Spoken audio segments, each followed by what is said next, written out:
क्या मुंबई फिर अपने पुराने दौर में वापसी कर रही है? वही 90 का दौर जो था, अंडरवर्ल्ड, खुलेआम लोगों की हत्याएं होती थी, बड़े बड़े व्यापारियों से खुलेआम वसूली होती थी और जिसको चाहा उसको टपका दिया। वो दौर दाऊद इब्राहिम और अदर अदर लोगों का था जो गैंगवार हुआ करती थी। क्या उसी दौर में फिर मुंबई एक बार पुनः वापसी करने जा रही है? अब मुंबई में आए दिन किसी बड़े नेता की या किसी व्यापारी की हत्या होना आम बात है। खुलेआम गोली मार दी जाती है। वहाँ का प्रशासन कुछ समझ ही नहीं पाता किसने जो है गोली मारी है और किसको गोली मारी गई है। बाद में ही पता चलता है कि फला गैंग ने जो है क्या नाम इसकी जिम्मेदारी ली है कि मैंने ही इसको मरवाया है।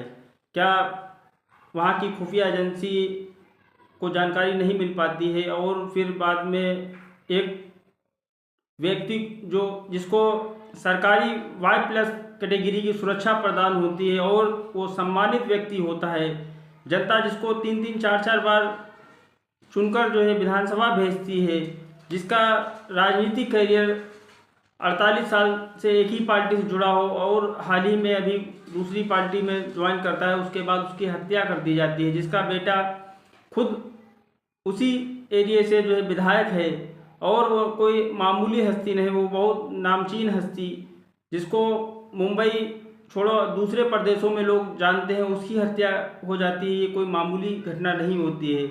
और मुंबई जैसे शहर में जिसको वहाँ पर अंडरवर्ल्ड का नाम ही खत्म हो गया था, अब फिर पुनः जो है मुंबई अंडरवर्ल्ड की दुनिया में वापसी कर रही है। चलिए जानकारी देते हैं आपको, बने रहे मेरे साथ में। वीडियो अगर अच्छी लगे इसको लाइक कर देना और इसको ज़्यादा से ज़्यादा शेयर कर देना। मेरे चैनल पर अगर नए आए हैं तो मेरे चैनल को सब्सक्राइब करके मेरा हौसला अफजाई ज़रूर करें। आज बात करेंगे बाबा सिद्दीकी की।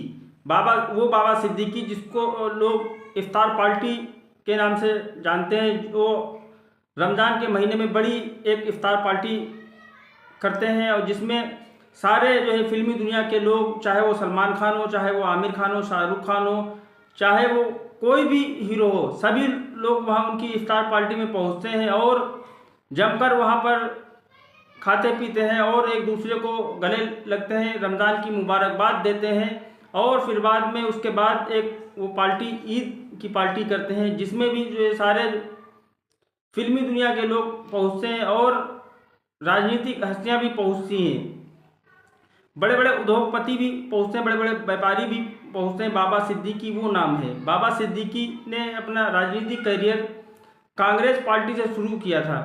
जब वो पढ़ाई करते थे तभी उन्होंने कांग्रेस पार्टी ज्वाइन कर ली थी और फिर बाद में धीरे धीरे वो ऊपर उठते गए। बाबा सिद्दीकी ने बांद्रा ईस्ट से कांग्रेस के टिकट पर चुनाव लड़ा और वहाँ से बांद्रा ईस्ट से वो लगातार विधायक बने। 2019 के विधानसभा चुनाव में बाबा सिद्दीकी ने अपने बेटे जिशान सिद्दीकी को बांद्रा ईस्ट से चुनाव लड़ाया कांग्रेस पार्टी के टिकट पर और जिशान सिद्दीकी वो वहाँ से विधायक बन गए। जिशान सिद्दीकी और बाबा सिद्दीकी को देखने के बाद यही लगता है कि ये दोनों कोई बाप बेटे नहीं, भाई भाई हैं या कोई दोस्त हैं। एक दूसरे के साथ में हमेशा जो क्रम साथ में ही रहना। कहीं भी बाबा सिद्दीकी जाते हैं तो जिशान सिद्दीकी उनकी परछाई बनकर साथ में ही चलते हैं। बाबा सिद्दीकी ने अभी कुछ ही समय पहले एनसीपी यानी कि जो वहाँ मुंबई के सत्ता में शामिल एनसीपी अजीत गुट में शामिल हो गए और अभी एक हफ्ता पहले ही बाबा सिद्दीकी को एक चिट्ठी मिली थी, धमकी भरी चिट्ठी दी गई थी जिसके चलते उनको वाइट कैटेगरी की सुरक्षा प्रदान की गई थी। वाइट कैटेगरी सुरक्षा जिसको मिल जाती है उसके आसपास भी कोई भी साजिश रचने वाला पहुंचता नहीं है, लेकिन अनहोनी को कौन टाल सकता है। बाबा सिद्दीकी की जिस दिन हत्या हुई है उस दिन दशहरा का त्यौहार मनाया जाता है मुंबई में बहुत धूमधाम से। दशहरे का त्यौहार चल रहा था और बाबा सिद्दीकी अपने बेटे जिशान सिद्दीकी के ऑफिस में बैठे हुए थे और वहाँ पर कुछ लोग जाते हैं। जाने के बाद में बाबा सिद्दीकी से कहते हैं कि आप हमारे साथ में दशहरा मनाना चाहोगे। बाबा सिद्दीकी का मिजाज वो था, कोई भी उनके साथ में पास जाता था काम के लिए तो फ़ौरन वो तैयार उसके काम के लिए निकल पड़ते थे। वही बाबा सिद्दीकी ने उस दिन भी वही किया। जब लोग उनके पास पहुँचे हैं तो बाबा सिद्दीकी आए और आने के बाद में वो उनके साथ दशहरा मनाने लगे। और शूटर इतने समझदार थे, उनको समझाया गया था जिस हिसाब से उन्होंने घटना को अंजाम दिया है, उस हिसाब से उनको दशहरे वाले दिन जब वहाँ पर दशहरा लोग मनाने लगे, गोले और पटाखे दगने लगे, तो उसी टाइम बाबा सिद्दीकी वहाँ से निकले और अपनी गाड़ी में बैठ गए। गाड़ी में बैठते उनके साथ में जीशान सिद्दीकी भी थे। जीशान सिद्दीकी को अचानक फ़ोन कॉल आता है और फ़ोन कॉल आने के बाद में वो अपने ऑफिस में दोबारा चले जाते हैं। दोबारा जाने के बाद वो वहाँ पर बात करने लगते हैं। इतने में हमलावर आते हैं और बाबा सिद्दीकी के ऊपर ताबड़तोड़ गोलियां दागने लगते हैं। कुछ गोलियां उनके पेट में लगती हैं, सीने में लगती हैं। तो वहाँ पर लोग कुछ समझ ही नहीं पा रहे थे पटाखों की आवाज़ के चलते कि गोली चल रही है, पटाखे की आवाज़ आ रही है। जब तक वहाँ पर लोग समझ पाते तब तक काफ़ी टाइम गुजर चुका था। अब जीशान सिद्दीकी बाहर निकल कर देखते हैं कि बाबा सिद्दीकी के गोली लग चुकी है। तो वहाँ जीशान सिद्दीकी उनको लेकर लीलावती हॉस्पिटल भागते हैं, जहाँ पर डॉक्टर उनको बचाने की पूरी कोशिश करते हैं, लेकिन नहीं बचा पाते हैं। अस्पताल में कुछ ही टाइम गुजरता है और बाबा सिद्दीकी का इंतकाल हो जाता है। अब ये न्यूज़ पूरे इंडिया में सोशल मीडिया से लेकर बड़ी मीडिया तक फैल जाती है कि बाबा सिद्दीकी की जो है कुछ हमलावरों ने हत्या कर दी। अब पुलिस एक्शन में आ जाती है। आखिर बाबा सिद्दीकी को Y+ कैटेगरी की सुरक्षा प्रदान की गई थी, तो हमलावर उनके पास तक किस तरह क्यों पहुँचे और कैसे पहुँचे, ये सवाल उठता है।